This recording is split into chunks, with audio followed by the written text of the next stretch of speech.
saya Nadia, saya dari Mas Mosem. Perkenalkan teman-teman, ini juga Kak Selin, narasumber kita nih buat malam ini nih. Nanti Kak Selin ini bakalan ngasih kita materi yang pasti berguna banget nih Kak Selin.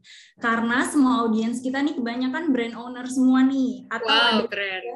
yang mau menjadi brand owner. Jadi pasti bakal berguna banget nih. Oke, siap-siap. Luar biasa semua di sini contoh bisnis semua nih ya, Wardi. Iya, bisnis woman, keren. bisnismen semua nih yang gabung nih. Keren. Oke, boleh. Saya share materi saya ya. Boleh, aku off microphone ya. Sekarang langsung silakan Kak Selin untuk pemaparannya ya. Thank you. Oke, thank you karena dia. Apakah slide sudah kelihatan ya? Kelihatan. Kelihatan ya. Oke, siap. Oke.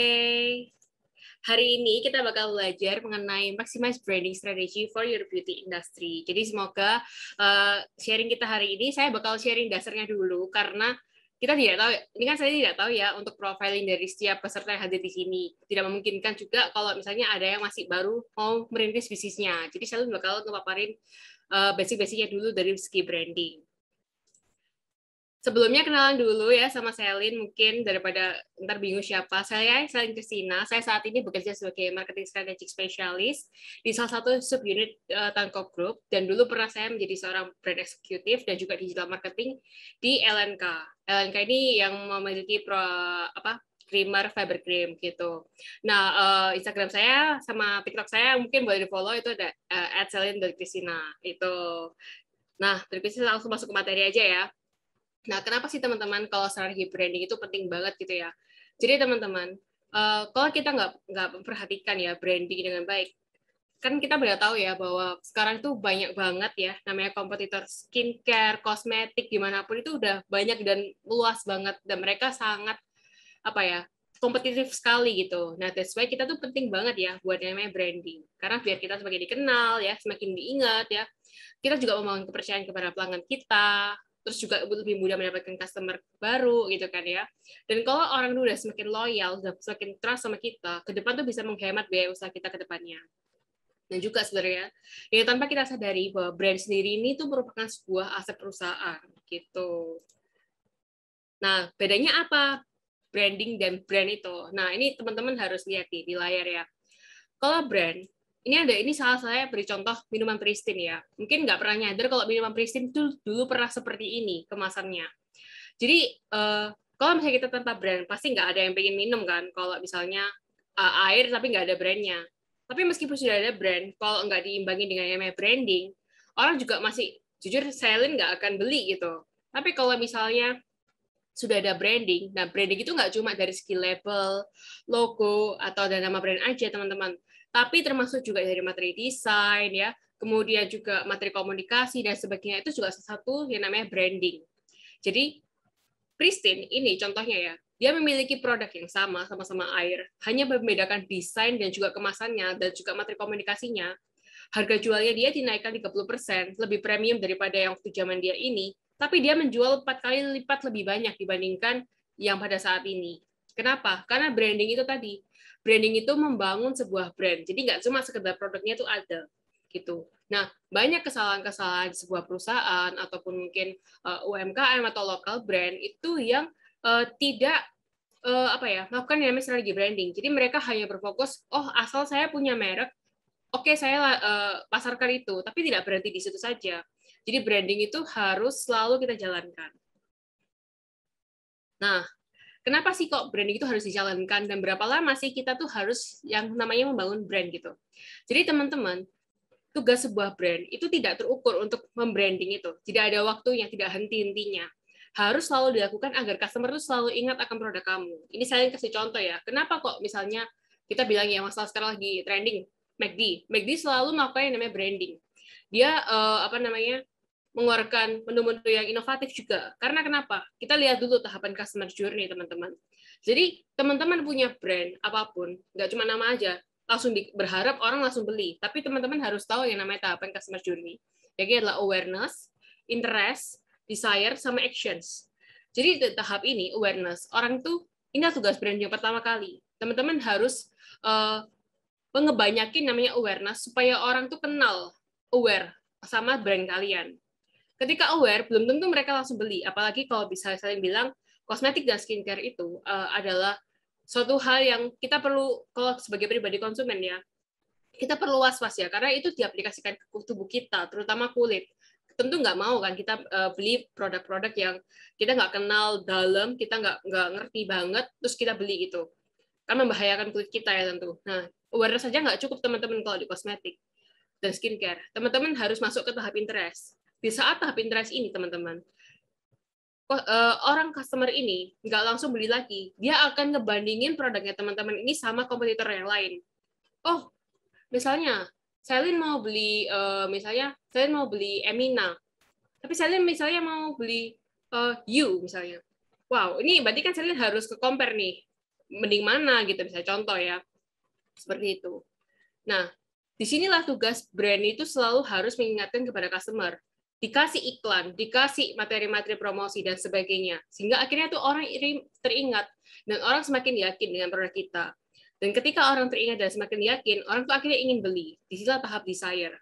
Mulai dari tahap desire, orang akhirnya beli kan, action. Seperti itu tahap untuk customer journey. Dan kita harus tahu, kalau kita mau bangun sebuah brand, kita harus tahu tahapan ini. Dan tidak ada, ya syukur ya, bonus kalau misalnya ada customer yang langsung ke action. Tapi jarang terjadi, apalagi kalau di bidang kosmetik ya, dan skincare.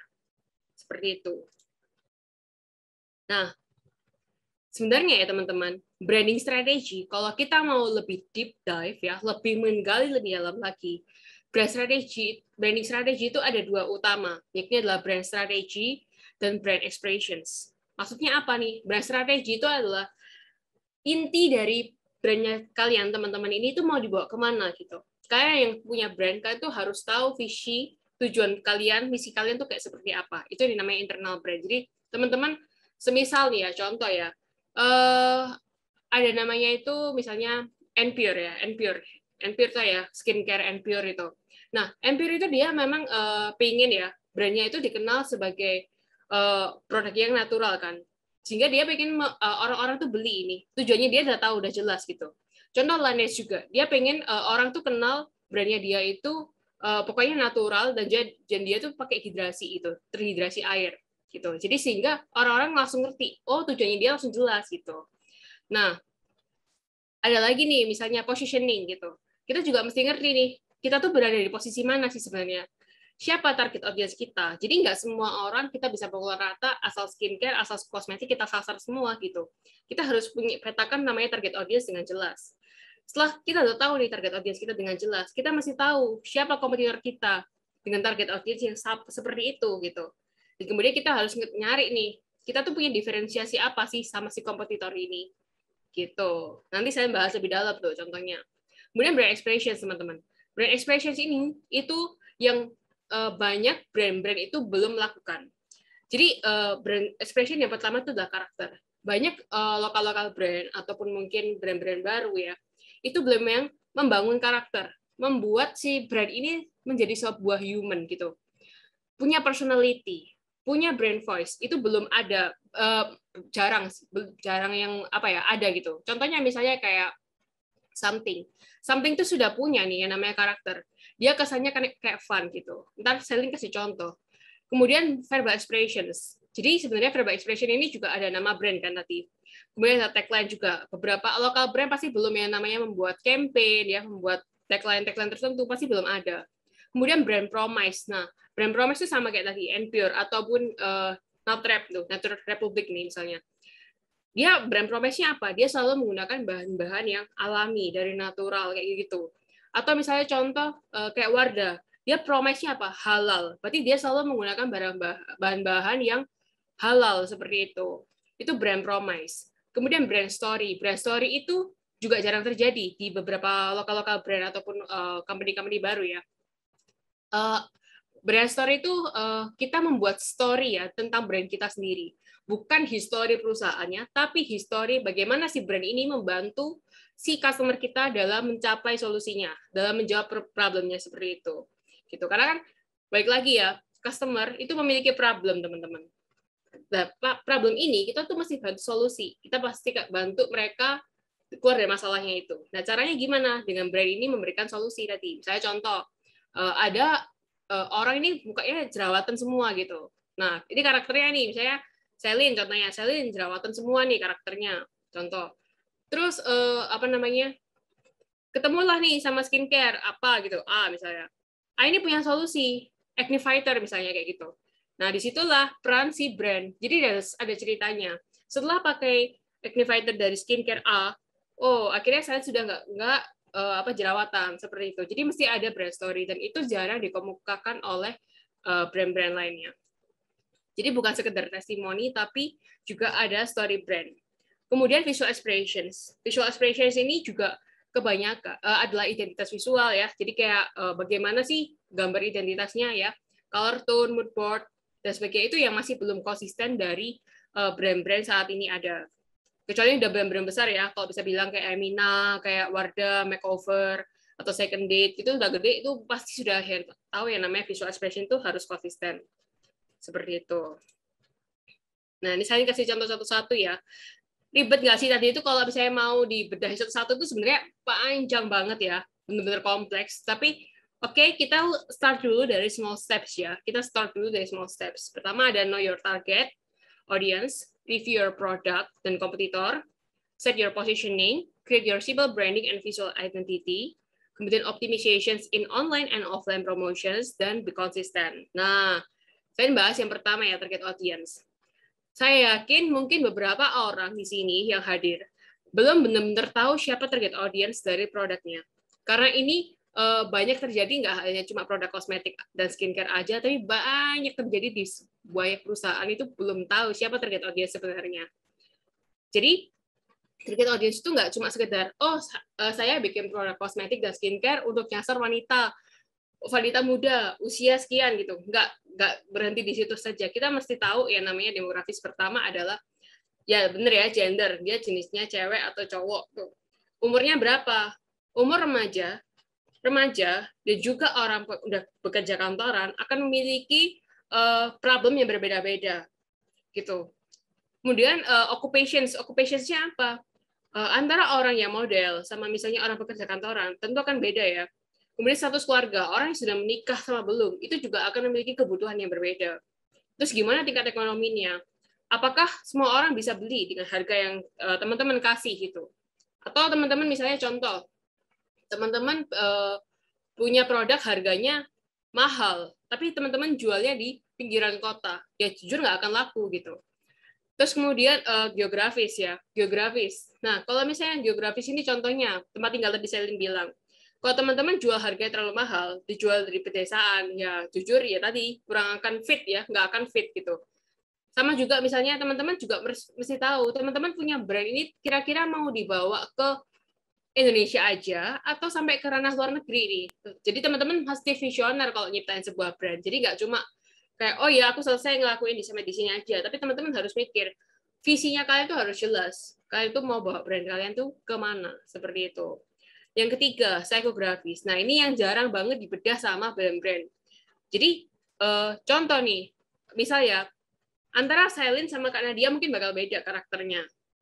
Gitu. Antara pekerja kantoran ini sama anak remaja ini juga bakal beda karakternya. Antara si Mbak ini sama yang di sini juga akan beda. Nah, jadi kita mesti ngerti karakternya itu apa, keinginan dan kebutuhannya dia itu apa, ketakutan dan pain-nya dia itu apa, serta habit sama lifestyle-nya kayak gimana. Contoh misalnya, pekerja kantoran ini ya, pekerja kantoran mungkin dia inginnya ya make up yang simple, tapi juga tetap akan kelihatan cantik gitu ya, tetap fresh gitu meskipun lagi kerja.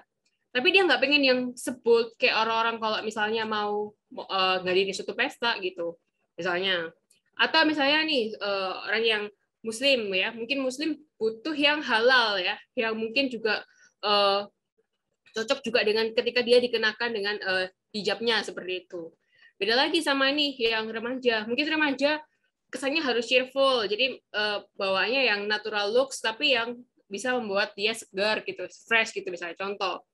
Dan habitnya pun juga beda-beda. Misalnya contoh orang yang bekerja di lapangan sama orang yang bekerja di kantoran, habitnya kan udah beda nih, kebutuhan make up-nya juga kan beda seperti itu.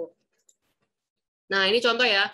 Ini kalau teman-teman tahu ya, Emina, Wardah sama Makeover itu satu grup perusahaan yang sama. PT Paragon, bener ya. Nah, tapi dia memiliki segmen yang berbeda-beda. Contoh ya, Emina tuh buat remaja.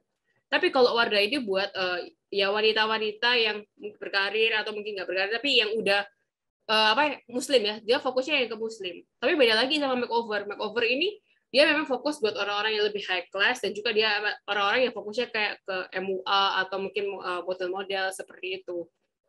Jadi kita mesti define, kita punya target audience itu mesti jelas seperti itu.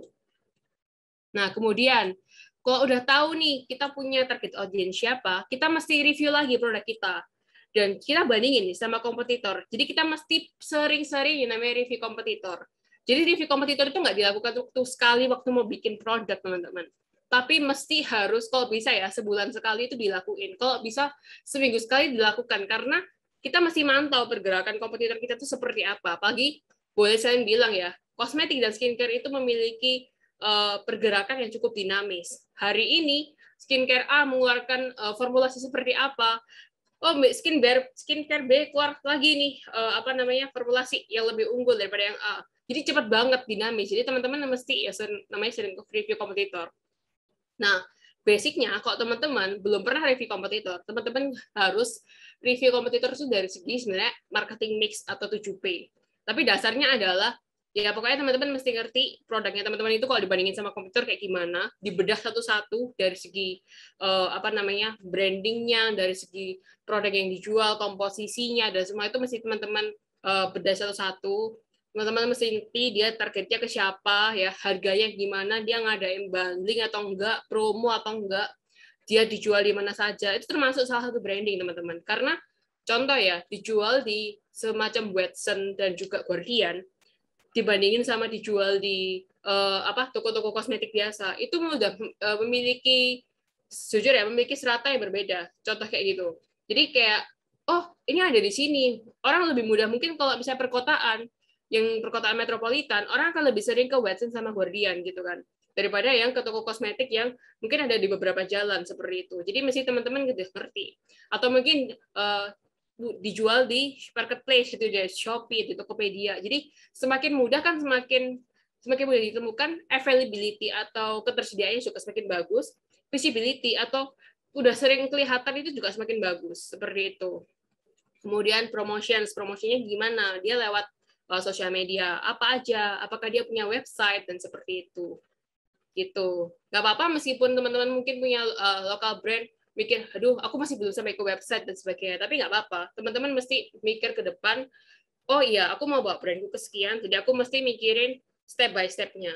Dan kalian urutin yang namanya prioritas. Setelah kalian udah review kompetitor, kalian teman-teman mesti harus yang namanya analisa SWOT. Jadi teman-teman mesti ngerti kan, oh misalnya Wet Lab dibandingin sama Everwhite, kelemahannya apa, kekuatannya apa, opportunity-nya apa, trade-nya apa. Jadi teman-teman mesti ngerti, teman-teman tuh bisa gali itu satu persatu dari review kompetitor tadi. Misalnya contoh, oh ternyata di produk A ini ada bahan yang belum unggul misalnya gitu. Oh ternyata produk itu cuma fokus skincare aja misalnya contoh. Atau misalnya cuma fokus makeup aja, dekoratif gitu. Tapi mungkin bisa jadi kan sekarang kan ada zamannya lagi musim ya. Makeup dekoratif dikasih bahan-bahan dari skincare. Jadi bisa orang tuh udah lagi make upan tapi juga nutrisinya kulitnya tuh ternutrisi seperti itu. Kayak gitu. Tapi nah itu kan kita harus mesti pinter-pinter lihat peluang gitu. Kayak gitu. Kemudian dari teman-teman udah review kompetitor, teman-teman analisa SWOT, teman-teman mesti nyari dari teman-teman punya produk ini. Kalau sudah di launching misalnya ya, teman-teman sudah harus ngerti, aduh, aku ini ternyata kurangnya ini nih, mesti diformulasi lagi nih misalnya. Tapi kalau misalnya teman-teman mau nge-launch suatu produk, mau nge-develop suatu produk baru, teman-teman mesti ngerti, aku mau membedakan produkku ini dengan apa sih? Saya kasih formulasi apa supaya bisa nanti formulasi ini diunggul-unggulin terus, di brandingin terus gitu. Dan teman-teman mesti punya yang namanya key message. Key message itu semacam pesan apa sih yang pengen teman-teman sampaikan ke orang-orang gitu. Gitu. Lanjut ya. Nah, tadi ya ini contoh ya, setelah teman-teman dari review kompetitor, teman-teman tadi tahu kan kelemahannya kompetitor kayak gimana ya, harga kompetitor seperti apa. Nah, teman-teman harus set positioning-nya teman-teman tuh di mana punya brand. Oh, contoh. Jadi ini Selin biasanya paling gampangnya itu Selin bagi dalam 4 kuadran. Tapi kuadran ini macam-macam ya parameternya. Kalau yang umum itu kita bagi dari price sama low price. Kalau yang kuadran ini low quality sama high quality. Nah, teman-teman cari nih di bagian sini. Misalnya, oh, brandku ini, misalnya contoh ya, kita kasih contoh tuh misalnya gini. Lancome itu ternyata misalnya high quality tapi juga high price. Dibandingin sama L'Oreal misalnya. Kayak gitu. Nah, teman-teman kudu memetakan ini, harus memetakan ini satu persatu.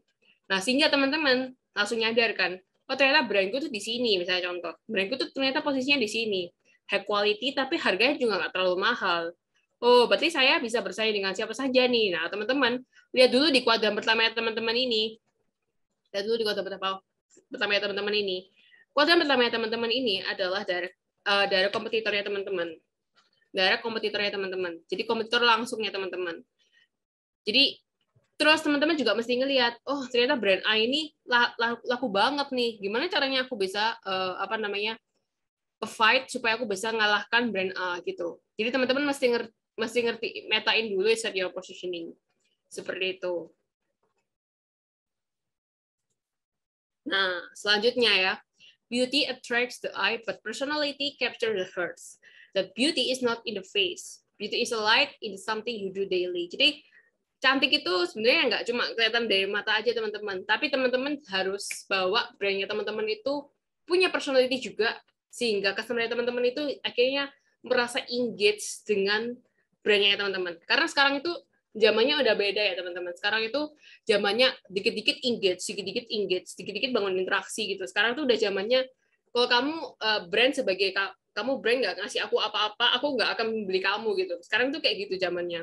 Jadi mesti kita tuh punya karakter gitu. Jadi kita mesti bawa karakter kita tuh ke brand kita gitu. Nah, seperti itu. Nah, contohnya ya karakter. Jadi kita tuh mesti bikin brand kita tuh jadi kayak human brand. Jadi kayak dimanusiakan gitu lah brandnya. Punya karakter. Ada spiritnya.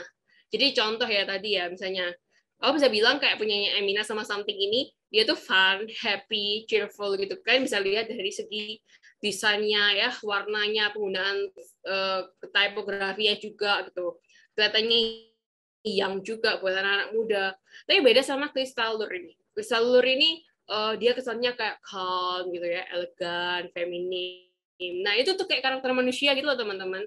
Teman-teman kalau misalnya ketemu teman-teman punya teman yang kalem, feminim, cewek, dia pasti kan anggun gitu. Tapi ada yang ceria nih misalnya, contoh ceria kayak misalnya Selin ini ceria nih kayak gitu misalnya.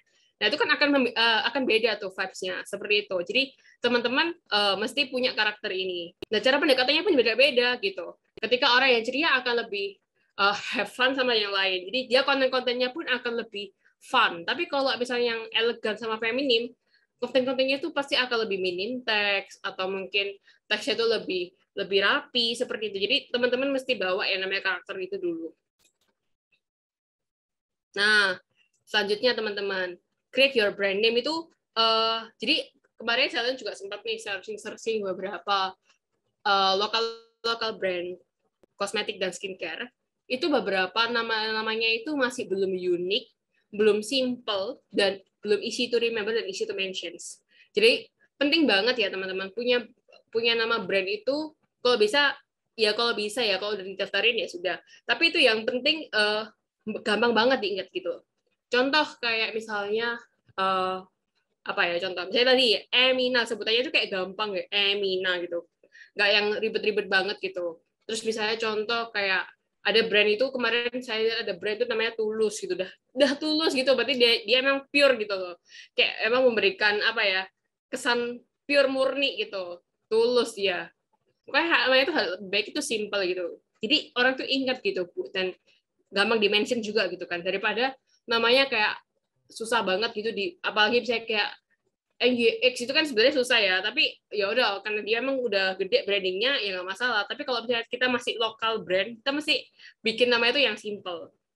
Terus secara kan nama brand itu juga kita pasti buat logo ya. Logonya itu jangan sampai yang susah dibaca juga. Itu saran Selin sih, gitu. Terus tipografinya juga kalau bisa dibikin konsisten. Karena kalau semakin konsisten, orang tuh semakin percaya kayak ini tuh, oh ya ini memang beneran ini rapi, konsisten gitu loh.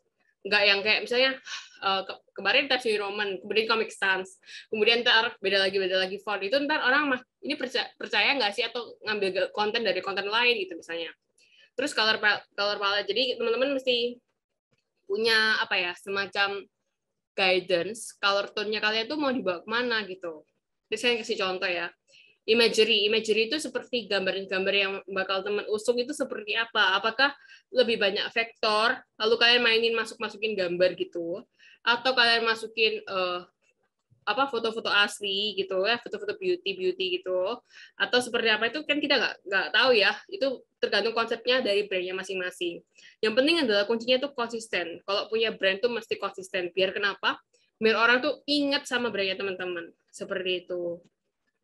Ini contoh imagery teman-teman. Contoh ini tuh White Lab ya teman-teman. White Lab itu dia punya color tone yang sama, yakni adalah putih terus gitu dilihat. Dan dia juga punya mood board dan juga punya apa ya, semacam visual identity itu dia, karena namanya lab ya. Jadi dia tuh ada struktur apa, gambar-gambar ikatan kimia gitu loh. Jadi ini benar-benar menunjukkan memang dia itu dari lab gitu. Beda lagi kalau sama kayak misalnya Crystallure. Crystallure ini dia konsepnya kan premium elegan gitu. Jadi dia tuh memang warnanya itu ya cenderung coklat-coklat gold gitu-gitu. Terus juga dicampur putih gitu. Karton itu nggak harus cuma satu warna aja, tapi boleh beberapa warna. Maksimal 5. Seperti itu. Kayak contoh misalnya Enpure. Enpure ini dia kan color tone-nya hijau. Jadi hijau ini nih banyak warna hijaunya. Misalnya contoh foto modelnya aja nggak harus samanya hijau, tapi misalnya modelnya pakai baju warna hijau seperti itu. Nah, jadi ada apa ya, tingkat kerapiannya juga. Terus dia juga konsisten dalam segi typography. Kalau teman-teman lihat nih, punyanya White Lab, ntar teman-teman boleh gali-gali di sosial medianya juga. Kebanyakan color apa ya, semacam tulisannya dia itu sama semua gitu, fontnya, jenis fontnya. Sama juga kayak punyanya ini, si Enpure. Oh oke, ini kayaknya pakai saya TW Chen misalnya, pakai TW Chen, kemudian dia ada kaligrafinya yang kayak gini. Dah dia itu aja gitu. Jadi orang tuh kayak gampang bacanya gitu juga. Seperti itu. Nah, teman-teman selain tadi imagery dan visual identity, teman-teman sekarang tuh banyak banget ya komputer-komputer kita yang jauh lebih advance dibandingkan kita punya brand itu. Udah banyak banget nih komputer ini udah pada bersaing dengan konsep yang cantik-cantik. Nah, kita jangan sampai kalah. Kita masih bikin namanya PRP Kids. PRP Kids itu fungsinya untuk apa? Jadi teman-teman mesti kalau misalnya kirim ke influencer ya, atau sebagai hadiah giveaway atau mungkin teman-teman bid community dengan beauty community misalnya gitu. Teman-teman bisa kirim PRP Kids ini. Dan PRP Kids ini kalau bisa teman-teman bikin dalam suatu konsep yang menarik. Contoh ini tuh kemarin punya siapa ya ini? Saya lupa. Pokoknya ini tuh kayak glow in the dark gitu. Maksudnya kayak dia itu glow, jadi dia tuh tetap skincare yang cocok buat malam. Jadi dia konsepnya ada seperti ini nih. Jadi ada belakangnya tuh ada kayak gambar malamnya gitu. Ada experience ketika orang tuh buka gitu. Sama juga ini, dia jadi dikotakin satu-satu gini. Jadi ada greeting message-nya, greeting cards-nya gitu. Ini juga sama. Jadi orang ketika buka itu ada experience-nya kan. Sometimes orang tuh pengen story-story sendiri gitu. Kayak nggak disuruh itu udah story-story sendiri karena ini lucu banget gitu kan. Lagi cewek-cewek kan kayak gitu ya. Ini lucu terus di story itu kayak gitu. Nah, itu kan sebenarnya adalah apa ya? Promotion yang secara tidak langsung ya, kayak word of mouth, dan orang pasti akan kayak penasaran, ini brand apa sih gitu ya. Contoh kayak Diermi Beauty juga bikin collaboration juga sama beberapa brand-brand yang nggak kepikiran sih, kayak contohnya itu sama Micin kan kapan hari sama MSG, terus kemarin sekarang ini lagi sama KFC gitu. Ya sebenarnya apakah secara kualitas bagus atau enggak, itu balik lagi ke konsumen, tapi kan dia punya secara branding di situ. Jadi dia punya konsep tuh tadi. Seperti itu. Nah, jangan lupa teman-teman juga mesti yang namanya ngelampirin sertifikasi di materi media sosialnya kalian ya. Kemudian di semua apapun aspek komunikasi kalian harus yang ngelampirin namanya sertifikasi.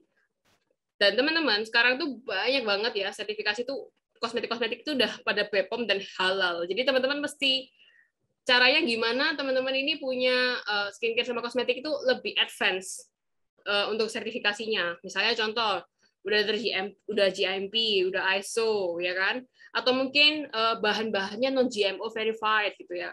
Atau mungkin sudah dari segi kemasannya nih, oh ternyata kemasannya itu eco label, jadi ramah buat lingkungan. Itu kan pasti akan menggerakkan beberapa konsumen yang emang suka go green gitu ya.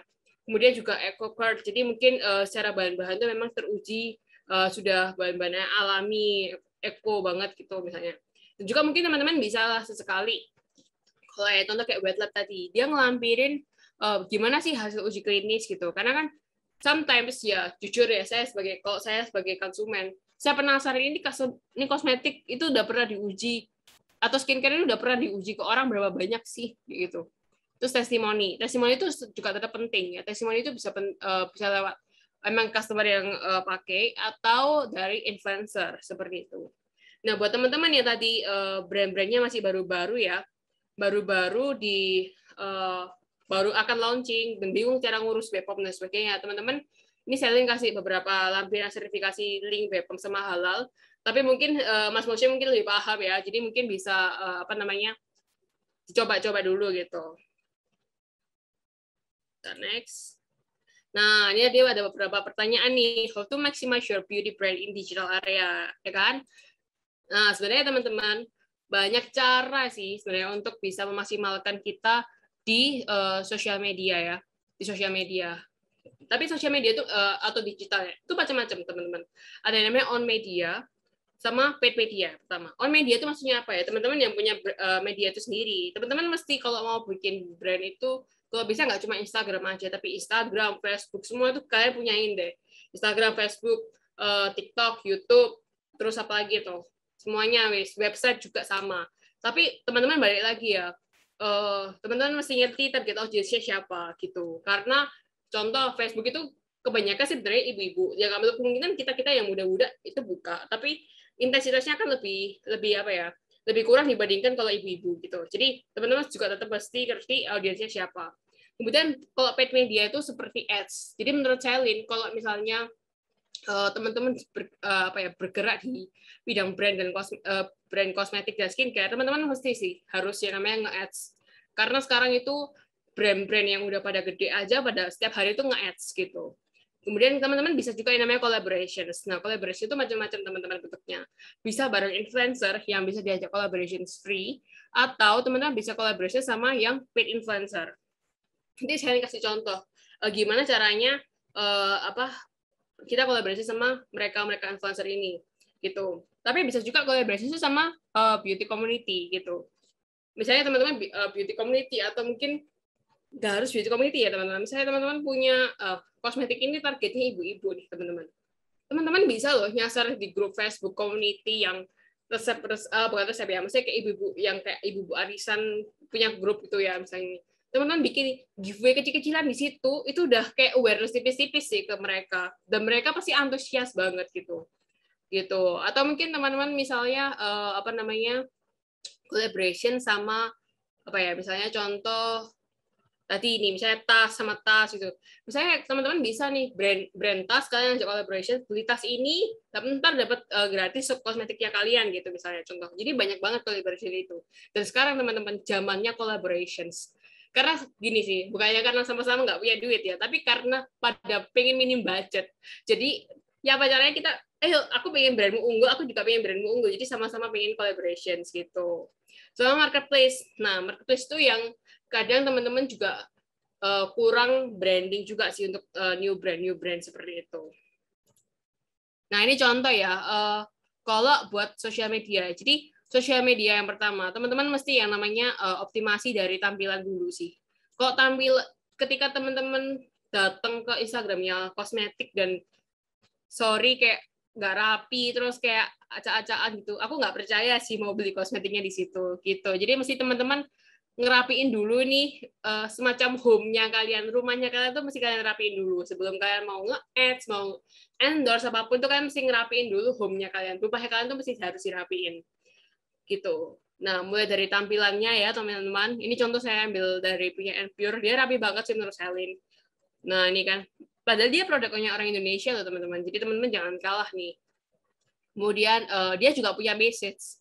Message-nya dia tuh punya campaign ya, mulai cantik alami. Nah, itu message itu di apa ya, disampaikan terus lewat visualnya dia nih. Butiran tetesan air di daun gitu ya. Kan kelihatan seger tuh, kelihatan dari alam kan. Foto modelnya aja belakangnya itu apa? Bukan rumput sih ini, kayak tanaman bunga matahari gitu loh. Jadi emang bener-bener kayak oh ya ini kayak bener-bener dari alam gitu loh. Dan kalau teman-teman gali bawah sosial media itu juga sama. Apa namanya, kesannya tuh bener-bener alam gitu. Tapi saya nggak bermaksud promosi ya, ini cuma kasih contoh aja gitu. Terus misalnya contoh website itu juga perlu teman-teman, kalau teman-teman bisa ada waktu kesempatan, teman-teman bangun lah ya namanya website gitu. Karena zaman sekarang kosmetik dan skincare kalau nggak ada website itu agak kurang sih, agak kurang aja gitu. Dan di website itu teman-teman bisa melampirkan banyak hal, mulai dari teman-teman bikin konten yang informasiin tentang FAQ produk gitu. Kemudian juga teman-teman bisa bikin artikel-artikel yang akan mendukung SEO-nya teman-teman. Kalau SEO-nya bagus, teman-teman bakal sering dibacain tuh artikelnya gitu. Atau misalnya apa namanya, TikTok nih, misalnya TikTok ini kan beberapa kali juga sama. Sering lah bikin konten. Tapi konten-kontennya ya jangan yang asal-asal yang kayak cuma apa namanya, misalnya contoh kayak cuma nari-nari tapi nggak ada maknanya nih, misalnya contoh. Ya harus dikasih makna. Misalnya kayak contoh skincare hari ini, gimana tips buat apa namanya? Tips buat misalnya ngilangin jerawat di muka gitu. Gitu. Dan kalau sosial media ya, teman-teman, sosial media kalian itu kok bisa banyak giving. Maksudnya banyak giving itu gimana maksudnya? Sekarang tuh zamannya kalau customer itu zamannya sekarang, kalau kamu nggak kasih aku apa-apa, aku nggak menerima benefit apa-apa dari kamu, aku nggak akan percaya dan nggak akan beli punyamu. Seperti itu. Tapi kalau misalnya, oh, misalnya kontennya tuh banyak tipsnya, oh dia ngasihin contoh-contoh gimana sih step by step-nya, atau gimana cara pilih skincare yang bagus, misalnya contoh kayak gitu. Atau misalnya dia sering lah engage sama customer gitu. Itu akan orang kan lebih percaya sama konten-konten kalian, sama kalian punya brand juga gitu. Jadi teman-teman mesti sering-sering lah bikin konten-konten yang engage. Jadi nggak cuma sekedar beauty shoot produk aja. Beauty shoot produk boleh sesekali untuk hard selling produk kalian, tapi sekarang juga zamannya kalau orang dikasih hard selling itu nggak akan minat sih. Jadi teman-teman mesti ngasih yang namanya soft selling. Jadi apa ya, penjualan tapi caranya itu soft banget gitu. Seperti itu. Terus ini, nah ini juga mesti teman-teman kasih variasi konten dan campaign juga. Jadi teman-teman kalau misalnya bikin sosial media, kan kalian kalau misalnya bikin sosial media itu kan kalian pasti nggak tahu ya, setiap brand mesti beda-beda. Tapi kalau misalnya Selin punya kebiasaan itu bikin namanya editorial plan sebulan. Nah di editorial plan sebulan itu saya mesti bagi, oh brand aku tuh misalnya bulan ini mau ada campaign ini. Campaignnya tuh tujuannya apa? Saya mesti tahu kan. Oh, misalnya tujuannya pengen tadi ya kayak contohnya, saya mulai cantik alami. Nah, berarti kalian harus bagi ini kontennya itu jadi berbagai macam jenisnya. Ada konten pilarnya masing-masing. Nah, sebuah brand itu mesti punya kayak gitu tuh, punya konten pilar masing-masing. Konten pilarnya ini tadi punya tugas masing-masing juga. Oh, misalnya konten pilar beauty shoot product, nunjukin bahwa produknya itu emang cantik, hard selling dan sebagainya. Atau mungkin nunjukin variasi dari produk-produknya gitu. Oh, satunya tips. Satunya lagi misalnya testimoni. Satunya lagi misalnya, oh aku lagi ada promo di Shopee gitu. Oh misalnya satu lagi ada quotes gitu. Jadi teman-teman mesti yang namanya brainstorm itu setiap bulannya juga sih gitu. Dan jangan lupa buat selalu review kompetitor untuk hal-hal seperti itu. Pakai kompetitor yang emang direct kompetitor sama teman-teman. Dan ini branding itu nggak cuma tadi ya, nggak cuma berhenti di dalam segi logo dan sebagainya. Teman-teman mesti ini nih ada kayak oh tulus, emang dia kelihatan kayak pakai bunga, terus ya bunganya tuh kayak emang putih kan kesannya memang tulus gitu ya, pure gitu. Terus ada testimoninya pun juga sama, dibikinnya rapi, nggak yang cuma screenshotan WA terus kayak di-upload. Aduh jujur ya sekarang kalau saya lihat-lihat kayak gitu tuh saya udah nggak percaya sih, soalnya ya kan sekarang zamannya pada banyak ya di fake testimoni gitu kan banyak gitu. Terus misalnya contoh ini punyanya Avion nih, pasti nggak tahu sih. Nah contohnya Avion ini juga sama, dia ada kayak launch beauty product namanya Avion tuh kayak madu-madu gitu kalau nggak salah. Nah dia udah kesannya pakai ini honeybee ini gitu. Terus kemudian ada juga nih Jadi nggak harus kayak corak warna itu nggak harus cuma dari ngampilin beberapa produknya aja terus ditata atau mungkin cuma dikasih contoh-contoh aja gitu, tapi bisa juga ditoletin di tangannya gitu. Jadi variatif banget. Teman-teman mesti kreatif dan teman-teman mesti yang namanya sering tadi ya review kompetitor. Jangan cuma review kompetitor produk lokal, teman-teman. Teman-teman harus lihat punyanya internasional juga, karena internasional itu nggak kalah bagus-bagusnya konsepnya, kayak second date misalnya contoh, La Roche-Posay gitu. Itu teman-teman mesti ngeliatin kayak gitu. Dan mesti bikin campaign sih teman-teman, karena kalau misalnya teman-teman nggak bikin campaign, teman-teman tuh nggak jalan tapi nggak tahu arahnya gitu. Campaign itu tujuannya punya message communication seperti itu sih. Nah, gaya tata bahasa dan caption itu juga termasuk salah satu branding teman-teman. Tadi ya contoh, misalnya teman-teman ngomong sama anak remaja sama ngomong dengan orang yang udah lebih dewasa, bahasanya pasti akan beda kan. Nah, seperti itulah. Jadi teman-teman mesti ngatur bahasanya ini mau dibikin kemana gitu. Antara yang remaja sama yang kesannya udah dewasa atau premium itu akan beda konsepnya. Yang satu kayak fun, misalnya kayak hi guys, hari ini misalnya aku pakai makeup ini gitu. Satunya beauty pakai yang bahasanya tuh formal gitu kan, beda konsep kan. Nah, itu teman-teman mesti decide dulu tadi, teman-teman mau bawa brandnya kalian ke arah mana, tergantung siapa, seperti itu. Nah, terus kalau misalnya teman-teman ya pengen brandnya teman-teman ini lokal brand tapi pengen ke kancah internasional, teman-teman bisa semi-semi dipakai bahasa Inggris, atau teman-teman tuh bikin 2 macam captions. Misalnya captionsnya itu satunya Inggris, satunya ada translate-nya Indonesia gitu. Jadi kita kan nggak tahu ya kalau di ads itu, misalnya kalau ads kalian targetingnya yang luar negeri, siapa tahu kena juga gitu kan misalnya. Tapi kalau misalnya targetingnya Indonesia, ya udah pakai Indonesia aja bahasanya, seperti itu. Tapi kalau misalnya sekarang tuh kalau kosmetik cuma pakai bahasa Indonesia aja, itu kurang abdol gitu sih. Jadi mesti harus di mix sama bahasa Inggris gitu. Kayak contoh ini kan di mix ya sama bahasa Inggris juga, ini beberapa nih. Exfoliate in the most simple way, padahal beberapa bahasa Indonesia juga gitu. Nah, terus kemudian juga ini paid media ya. Paid media itu, nah teman-teman sekarang itu karena tadi ya banyak sekali yang namanya kompetitor-kompetitor gitu, kita mesti ngerti mereka tuh punya ads itu kayak gimana, punya iklan tuh seperti apa di sosial media mereka. Dan iklan tuh nggak sekedar iklan, teman-teman mesti tahu tahapan iklannya teman-teman tuh berada di fase apa. Jadi ini saya kasih contoh ya, tapi kalau teman-teman punya waktu lebih buat belajar, teman-teman mesti gali deh. Jadi ads itu ada 3 macam, ada awareness, consideration, sama conversions. Nah, kalau teman-teman punya produk baru mau rilis, teman-teman mesti gemborin yang namanya ads itu di bidang awareness ini. Karena kalau orang nggak ngerti produk kalian, jangan sampai kalian tuh gemborin di conversions, nggak akan convert karena orang nggak ngerti brandnya kalian itu siapa. Tapi teman-teman mesti kasih awareness yang banyak digemborin. Nah, awareness banyak digemborin di awareness itu seperti apa? Misalnya contoh sekarang tuh banyak banget ya kayak yang skincare itu yang kesannya kayak air pokoknya dia tuh kayak benar-benar kayak, kalau kalian lihat di TikTok ya, saya tuh suka lihat kayak video-video pembuatan kayak behind the scenes ya, pembuatan video di skincare itu kayak dikasih air gitu. Nah, itu udah kalian masukin aja video-video kayak gitu tuh.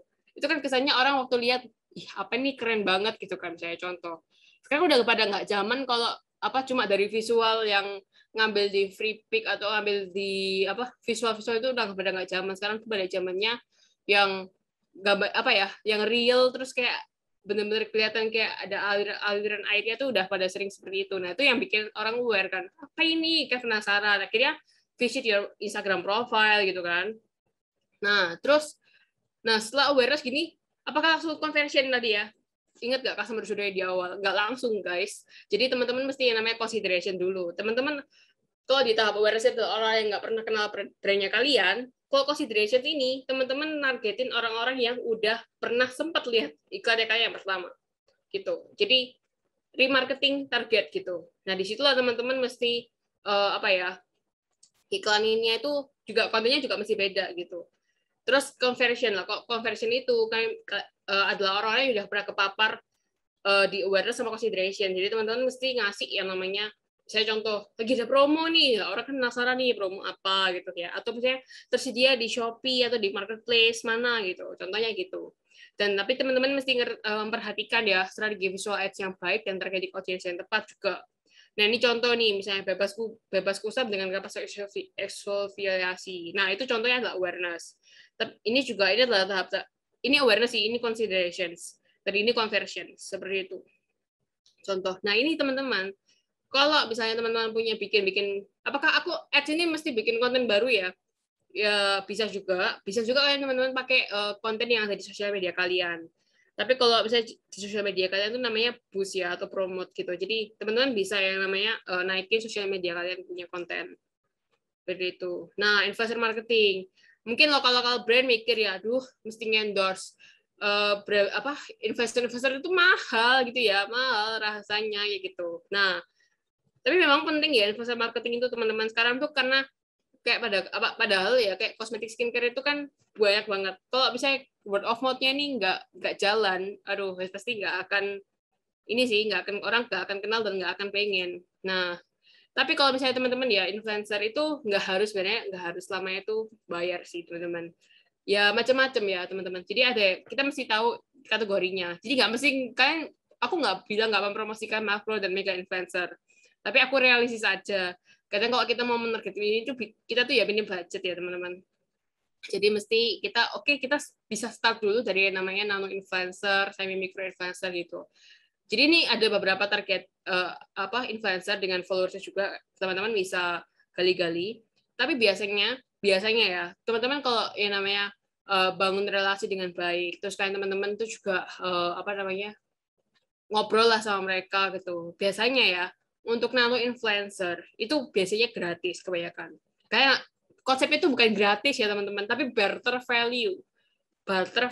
Jadi teman-teman itu nggak bilang aku mau gratisin dong ke posting di sosial media kamu, nggak kayak gitu. Udah nggak zamannya, tapi kayaknya aku mau dong kita collaboration gitu. Jadi konsepnya itu kayak ngemas collaboration, sebenarnya kita minta gratisan gitu. Collaboration dong sama kamu, konsepnya kita barter value. Jadi kamu kita kasih produkku sekian value-nya, harganya misalnya contoh misalnya seharga 500.000 misalnya contoh. Tapi kamu posting di sosial media kamu kayak gitu. Tapi ngomongnya halus aja teman-teman, jangan yang kayak minta aku gratisin dong gitu. Mau nggak promote gitu. Nah, sama juga sama micro influencer. Gitu kalian boleh juga minta minta influencernya itu buat bantuin lah barter value gitu. Sampai mikro tuh biasanya juga masih ada beberapa yang mau teman-teman. Nah, kalau udah mid sampai mega itu biasanya agak paid bayar itu ya. Variatif juga kalau teman-teman punya budget lebih 200 300 itu udah nggak mempan. Sekarang udah pada 800-an sih biaya red card ya orang investor itu. Tapi balik lagi teman-teman, kalau misalnya investor itu semakin dia followersnya kecil, itu kan tadi ya semakin minim cost. Tapi dia tuh sebenarnya high engagement. Jadi potensi banget buat orang-orang di circle-nya dia itu semakin kenal sama brandnya kalian gitu.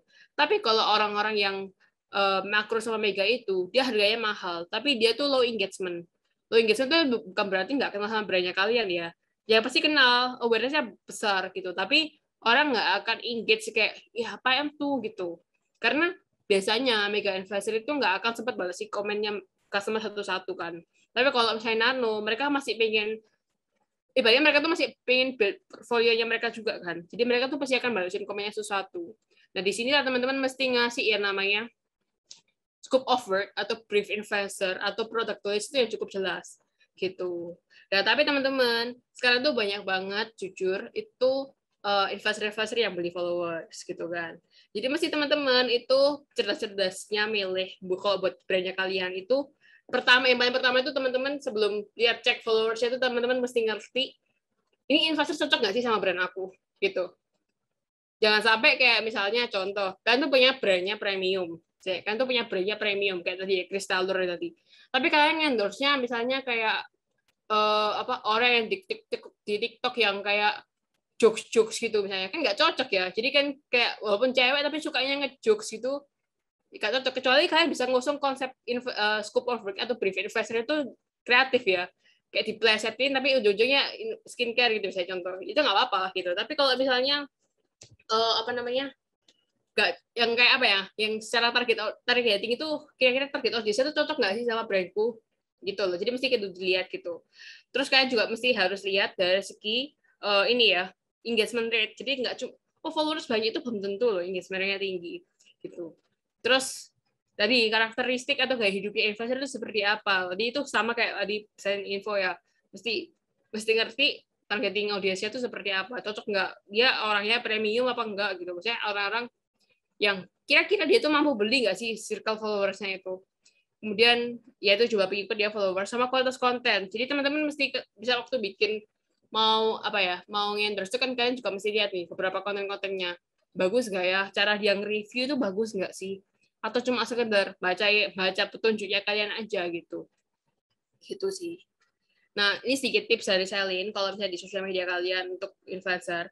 Kalau kalian mau awareness yang masif tapi satu kali time ya, itu teman-teman bisa pakai yang makro sama mega. Jadi sekali bayar ya itu banyak yang lihat, tapi orang pasti akan lebih minim information karena biasanya itu mega influencer itu nggak mau captionnya panjang-panjang, nggak mau terlalu hard selling gitu. Terus jadi kalian pasti nggak bisa kan mengkomunikasikan manfaat atau USP produknya kalian dengan banyak dan lengkap gitu. Tapi kalau misalnya teman-teman mau awareness-nya tuh masif ya, tapi dalam periode waktu tertentu, jadi kayak rada lama lah, contoh kayak gitu. Misalnya contoh sambil lagi pakai skincarean setiap hari. Kenapa sih kok pakai skincare ini? Bisa cerita. Itu bisa pakai nano sama mikro. Konsepnya itu namanya advocate, teman-teman. Jadi mereka kayak ngajak kontrak untuk beberapa hari, bukan beberapa hari ya. Kalau biasanya itu saya sebulan, 2 bulan, 3 bulan lah gitu. Tapi dia di konsepnya di situ, dia bisa dalam sebulan kok kayak posting itu misalnya ada ya 6 kali gitu, misalnya 6 sampai 7 kali gitu. Tapi nggak mesti ya di Instagram Story atau di Instagram Feed gitu. Konsepnya dia kayak pakai produk gitu, kayak daily rutinnya dia gitu. Orang kan kayak akhirnya penasaran. Duh, ini si influencernya pakai apa ya? Atau misalnya contoh Nadia ini pakai apa ya? Kok setiap hari ke posting-posting ini terus gitu kan. Akhirnya circle-nya dia tuh penasaran gitu. Tapi kalau misalnya buat considerations atau conversions, teman-teman bisa pakai di micro sama middle. Tapi ini based on my experience ya guys. Kalau misalnya teman-teman punya pendapat masing-masing itu balik lagi, karena saya pernah pegang brand-brand ini, tapi ya itu tadi balik lagi ke consideration masing-masing. Seperti itu. Nah, ini juga jarang dilakukan teman-teman. Asal cuma posting foto-foto produk, saya tuh sering banget sih lihat. Nggak hanya beauty brand aja yang lokal brand, tapi juga toko-toko kosmetik itu juga banyak yang cuma asal posting-posting foto aja gitu. Sebenarnya kalian mesti yang namanya nge-branding di marketplace, teman-teman. Ini contoh saya ambil lagi Enpure. Enpure udah bagus banget. Dia itu sudah ada banner dekorasi tokonya ini. Terus juga ada ini setiap produknya itu sudah dikasih logo sertifikasinya Adria dapat apa aja. Plus USP produknya itu apa? Unique selling proposition-nya apa? Kalau contoh kayak misalnya lipstick transfer proof, logo transfer proof gitu. Misalnya beda long lasting, nggak cracky, misalnya contoh kayak gitu. Atau misalnya skincare apa, jadi kan mesti kayak bikin gini juga gitu. Dan ini kalau bisa yang modelnya PNG ya gambarnya. Tapi kalau misalnya nggak mesti PNG ya, misalnya kalian punya beauty shoot yang cantik juga nggak apa-apa gitu. Terus di fotonya ini, di salah satu fotonya ini, kalian nggak cuma ngelampirin ini aja teman-teman, kalian boleh ngelampirin beberapa gambar model-model juga gitu, yang pakai produknya ini gitu misalnya contoh. Terus juga dari segi description-nya juga kalian mesti jabarin teman-teman. Description-nya jangan cuma kayak ya udah dan ini aja gitu, kata-katanya produk kosmetik ini manfaatnya ini aja. Tapi manfaat itu kan sebenarnya orang juga sekarang tuh nggak cuma lihat dari manfaat aja ya. Misalnya bisa menutrisi kulit dan sebagainya, melembabkan kulit ini. Tapi kadang itu beberapa orang sudah melek sama yang namanya komposisi bahan. Jadi mesti harus dilampirin juga sih komposisi bahan supaya mereka kayak aware juga gitu. Sama juga jangan lupa message communication-nya kalian tuh apa, itu mesti disampaikan. Nah, sekian sih kalau dari Selin. Oke, the future belongs to those believe in the beauty of their dreams. Jadi teman-teman, aku yakin teman-teman yang ada di sini itu adalah calon-calon orang-orang sukses, bisnis sukses di beauty brand. Jadi jangan patah semangat. Even though nanti mungkin agak kompleks yang saya jelasin, sebenarnya itu belum kompleks, sebenarnya masih lebih kompleks lagi kalau kalian deep dive. Tapi saya percaya kalau kalian do small steps one by one, I believe kalian pasti akan bisa sukses sih gitu. Gitu sekian, thank you. Terima kasih banyak Kak Thank Selin, you. sharingnya, ilmunya, semuanya. Itu tadi bener-bener bermanfaat banget, terutama aku juga kan di divisi business development nih ya, banyak banget ngadepin pertanyaan-pertanyaan klienku atau calon klien mengenai gimana sih branding produk kita ke depannya supaya naikin omset mereka gitu. Jadi buat beberapa klien kita yang udah join pasti kejawab banget nih pertanyaan-pertanyaannya nih. Kak Selin. Makasih ya Kak Selin Oke, ya thank you juga. sharingnya. Oke, sekarang kita langsung udah banyak nih yang nanya di chat kita ya. Untuk pertanyaannya, Kak Selin mau pilih yang pertama apa gimana nih? Bentar, saya bacain satu-satu ya. Boleh, boleh sambil dilihat satu-satu. Bisa di scroll up.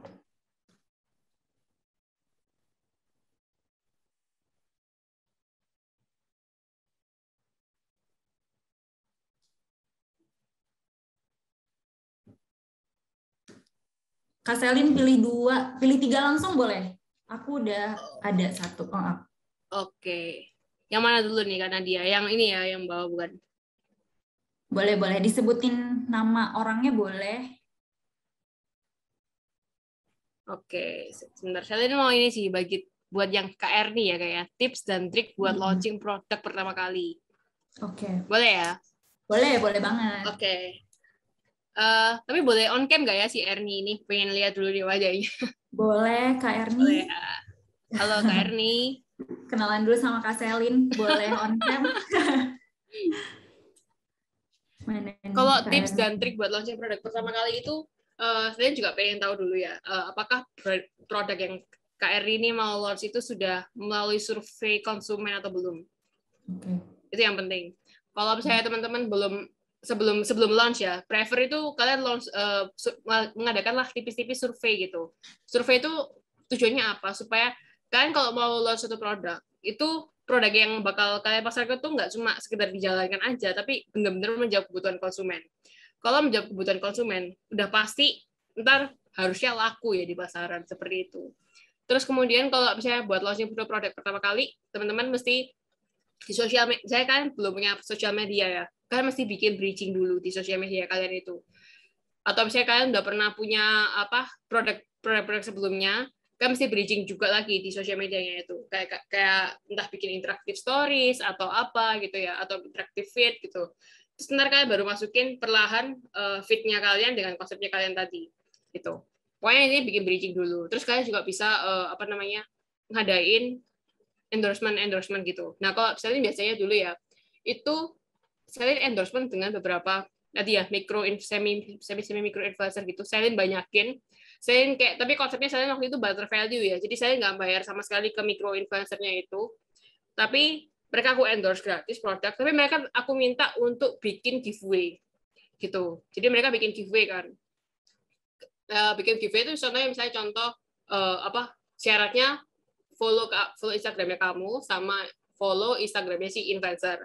Terus misalnya kayak kamu di situ bisa masukin kayak mention misalnya hashtag campaign-nya kalian tentang brand itu atau produk yang kalian mau launching itu.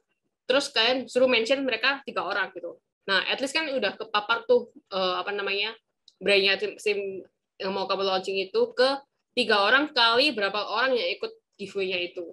Dan itu micro influencer itu aku waktu itu pukul agak banyak gitu. Kalian kalau misalnya punya budget produk ya ibaratnya, cost produk itu kalian lebihin, itu ya udah kalian endorse 100 orang pun nggak masalah gitu. Terus nanti pemenangnya kalian kasih apa namanya, saya pemenangnya 2 orang per influencer gitu ya misalnya contoh. Tapi kalian jangan lupa pikirkan yang namanya PR package tadi sebelum kalian kirim ke influencer tadi. Jadi apa namanya PR package itu kenapa? Jadi biar influencer itu waktu review itu cantik gitu loh. Kalau cantik orang kan mikir ini apa gitu ya. Tadi kan saya kasih contoh juga PR package. Mesti ada konsepnya seperti itu. Gitu sih. Terus berikutnya kalian bisa bikin yang namanya promotion juga di Shopee. Shopee itu kalian bisa kalau misalnya aku nggak tahu sih si Kak Erni ini sudah pernah punya produk lagi sebelumnya atau belum atau mungkin brand baru itu. Kalau misalnya sudah pernah ada produk sebelumnya, teman-teman bisa yang namanya apa namanya ngadain Shopee Live itu kalau orang udah kenal produknya gitu ya. atau misalnya Tokopedia Live gitu. Tapi kalau misalnya belum ada, itu teman-teman boleh yang namanya bikin promo-promo gitu. Promo-promo gitu sih. Yang penting pokoknya kalian tuh kalau mau launch produk itu kalian tuh mesti punya tadi ya, survei, konsepnya kalian tuh mesti jelas, kalian tuh mau kemana, terus branding-brandingnya kalian tuh mesti jelas semua juga, terus konsep dari segi website ataupun apapun materinya kalian tuh mesti jelas semua gitu sih. Gitu. Banyak sih sebenarnya step-stepnya tuh banyak banget. Cuma kalau aku jabarin satu-satu pasti nggak akan selesai sih gitu. Pokoknya konsepnya kalau mau yang minim budget tapi lumayan high impact buat promo tipis-tipis awareness itu tadi sih. Dari segi micro influencer sama bikin buku itu tadi. Itu kemarin lumayan work sih buat aku. Tapi kalian juga boleh endorse dua mega influencer gitu. Sama juga gemporin banyak ads awareness tadi. Karena kalau ads awareness nggak diimbangin itu ya jujur sekarang tuh kayak Instagram itu pada pada ke arah paid sih, ke arah bayar-bayar gitu sih. Jadi mesti harus kalau nggak organik pasti nggak bisa sih kalau organik udahan zamannya udah nggak kayak gitu. Gitu sih kalau kalau buat Kak Erni. Mungkin ada pertanyaan lagi Kak Erni? Atau mungkin udah cukup menjawab? Sambil nunggu Kak Erni misalnya mau ada pertanyaan lagi, kita coba jawab ke pertanyaan selanjutnya nih, Kak Selin. Oke, wait. Yang kedua ya, yang mana nih? Oke. Atau mungkin dari Kak Nadia dulu. Oke, aku pilih satu ya. Oke.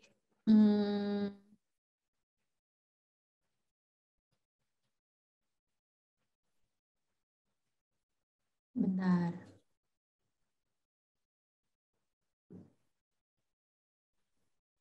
Sebagian besar pertanyaannya tuh udah ada jawabannya tadi di penjelasannya Kak Iya. Selin. Ini sih mungkin Kak Dita Agustina ini boleh nggak sih? Boleh. Jadi gini, dia dari penjelasan bisa dipaparkan, dijelaskan bahwa dalam melakukan branding tidak akan langsung berhasil. Pertanyaannya bagaimana cara untuk menangani strategi yang tidak berhasil tersebut? Benar ya? Jadi memang gini sih teman-teman, kalau di dunia marketing itu semuanya serba trial A/B testing gitu. Tapi that's why kan kalau misalnya nggak ketemu ya strategi yang berhasil itu kayak gimana, kalian mesti evaluasi gitu. Kalian mesti evaluasi. Pokoknya sebelum kalian bikin mau branding itu kalian mesti harus evaluasi dulu sih. Punya kompetitor itu seperti apa, mereka itu punya plus minus seperti apa, sehingga kalian tuh waktu jalan tuh at least meminimalisir kesalahan kalian tuh seperti apa gitu. Terus kalau misalnya kalian nggak berhasil, ya udah itu jadiin evaluasi kalian sih kalau menurutku. Terus kalian pasti kayak bingung kan, tapi budgetnya udah banyak hilang nih. Nah makanya kalian harus cari yang caranya minim budget tadi. Minim budgetnya dengan cara apa? Kalian banyakin di cost produk. Kalian bisa bangun komunitas-komunitas. Kalau menurut aku bangun build relationship community itu lebih worth sih. Kayak kalian kirim-kirim PR package ke komunitas yang atau kalian ngadain giveaway sama komunitas itu juga lebih worth daripada kalau kalian cuma branding biasa yang kayak nggak ada nggak ada maknanya gitu. Jadi itu bisa lebih worth. Jadi ibaratnya kalian mesti yang namanya build relationship interaction gitu sih gitu. Tapi nggak apa-apa. Kalau menurutku branding strategi itu nggak ada yang benar-benar saklek cara A akan selalu berhasil. Karena bisa jadi kalian waktu nyontoh cara brandingnya something diaplikasikan ke tempat kalian bisa jadi beda sih hasilnya. Karena mungkin kita nggak tahu ya faktor lain yang kalau saya di luar kita kan nggak tahu ya. Misalnya contoh gini, bisa jadi timnya something itu mempromosikan juga dari internal timnya, digemborin teman-temannya disuruh posting dan sebagainya, teman-temannya dikirimin package banyak-banyak macam-macam buat promosi. Tapi kayak itu adalah kayak jalur darat yang kalian nggak tahu. Tapi kalian mungkin taunya oh dia cuma nge-ads, dia cuma bikin video di YouTube, dia bikin live kayak gitu-gitu misalnya contoh. Itu kan kalian lihat, tapi kan kita nggak tahu ya jalur daratnya. Kalian mesti harus siapin plan A, plan B, plan C gitu sih kalau menurutku kalau branding ya. Seperti itu. Oke, itu tadi buat pertanyaannya Kak Dita Agustina ya. Betul. Cukup jelas. Ini yang ketiga. Oh ya, sebelum masuk ke pertanyaan ketiga, mungkin teman-teman pernah tahu nggak ya website yang bisa lihat punyanya kompetitor tuh komposisinya apa aja? Pada tahu nggak? Mungkin karena dia tahu nggak? Mungkin belum deh. Kak Selin kalau punya info boleh. Kalau nggak salah ya, kalau nggak salah ini. Oke. Bisa dicatat nih sama Inside teman-teman Coder semua. kayaknya. Coba ya, saya cek lagi. Iya. Kalau nggak salah dulu Selin itu kalau mau cek kompetitornya bahan, iya itu dari Inside Coder. Nah teman-teman bisa tuh kalau misalnya tadi ya kayak KR nih tuh mau develop brand baru ya, launching produk baru. Atau kalian lah pokoknya mau bikin brand baru, kalian mesti lihat kan kompetitor kalian itu siapa. Itu kalian bisa cek bahan-bahannya kompetitor, manfaat yang mereka bawa itu apa aja, itu di insidecoder.com itu ntar keluar kalian masukin aja kompetitornya kalian siapa misalnya contoh, atau brand yang kalian mau tahuin siapa. Dan itu free ya Kak? Iya free, betul. Free. Berarti lumayan nih buat riset kompetitor, teman-teman bisa langsung ke sana tadi. Oke, makasih banget ya Kak Selin ya. Iya, sama-sama. Buat pertanyaan terakhir mungkin boleh Kak Tiara Puspitasari ya Kak Selin. Yang mana ya tuh? Ini pertanyaannya aku bacain ya. Kak, gimana caranya agar konten promosi kita tidak membosankan dan bagaimana caranya agar kita nggak buntu Kak untuk memikirkan konten yang menarik untuk customer? Oke. Caranya agar konten promosi kita konten sosial media ya maksudnya tidak membosankan. Nah itu tadi kalian mesti pertama bikin namanya editorial plan. Jadi kalau editorial plan itu kan kalian mesti petakan kan konten pilarnya ada apa aja tuh kayak gitu kan.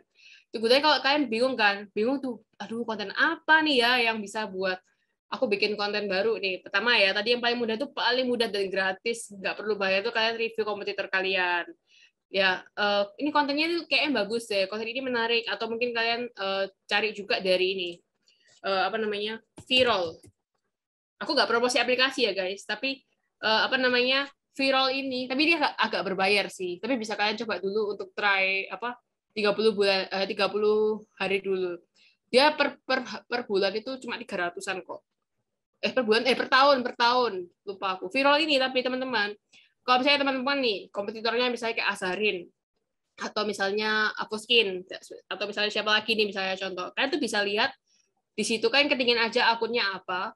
Terus kalian kayak getting insight kan dari mereka. Kalian nanti bisa lihat kira-kira kontennya mereka itu yang paling high engagement itu apa aja.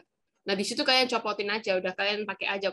Kalian bukan kopas ya, tapi kalian adaptasi ATM, amati tiru modifikasi gitu. Jadi kontennya itu kalian masukin ke kontennya kalian gitu. Kalian kopas lah gitu.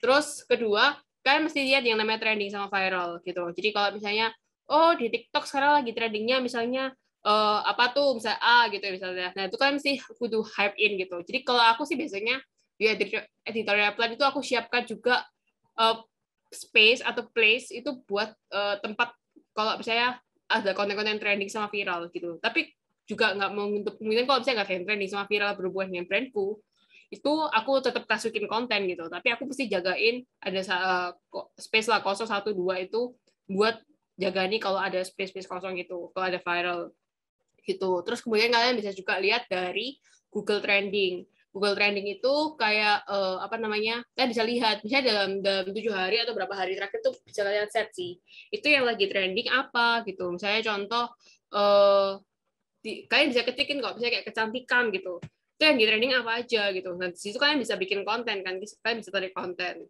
Bisa juga lihat dari Google Keyword gitu, jadi banyak banget. Iya betul Kasania, viral.com kalau nggak salah gitu. Terus kalian bisa juga lihat dari tadi kan Google Keyword ya sudah ya. Terus sebenarnya dari YouTube itu juga bisa loh kalian lihat dari search keyword itu. Jadi misalnya kayak contoh kalian mau cari tips cantik gitu misalnya. Jadi kan keluar tuh tips cantik alami pakai apa, tips cantik alami apa, tips cantik ala Korea beauty misalnya gitu. Nah itu udah kalian kalau yang keyword keluar pertama-pertama itu kan jadiin konten aja.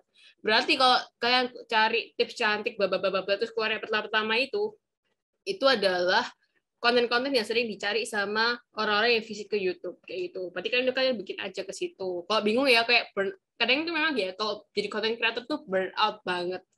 Terus tapi sesekali kalian juga jangan lupa jangan cuma bagi-bagiin tips-tips aja guys. Kalian mesti harus komunikasiin produknya kalian. Itu kan poinnya juga. Jadi tipis-tipis kalian juga kasih tahu tips misalnya bukan tips, misalnya kalian pakai produk ini gimana gitu, atau manfaatnya apa aja gitu, biar terkomunikasikan. Atau misalnya kayak contoh lagi ya, kalau aplikasi itu TikTok tuh bisa sih. Kalau saya tuh suka kayak scroll TikTok itu tiba-tiba ada, dia sebenarnya bukan brand tapi kayak semacam beauty influencer, tapi dia tuh bikin konten itu kayak kreatif banget gitu. Nah, terus biasanya Selin save, terus Selin diadaptasi gitu biasanya. Kayak gitu sih. Jadi sebenarnya banyak banget kalau supaya nggak konten itu nggak bosen, itu mesti ya dia. Kayak mesti review, kayak mesti searching yang lagi trending apa. Karena menurut kalian bagus, belum tentu menurut customer kalian bagus gitu sih. Jadi misalnya contoh, saya kan jerawatan ya, misalnya contoh kayak jerawatan terus aduh kayak konten tips penyelenggaraan jerawat itu menarik banget, tapi belum tentu buat orang yang nggak jerawatan tuh nggak menarik sih gitu kan. Jadi mesti kalian harus cari tahu gitu sih gitu. Oke, terima kasih ya Kak Selin, jawabannya membantu banget nih. Iya, kalau dari top hashtag apa Kak?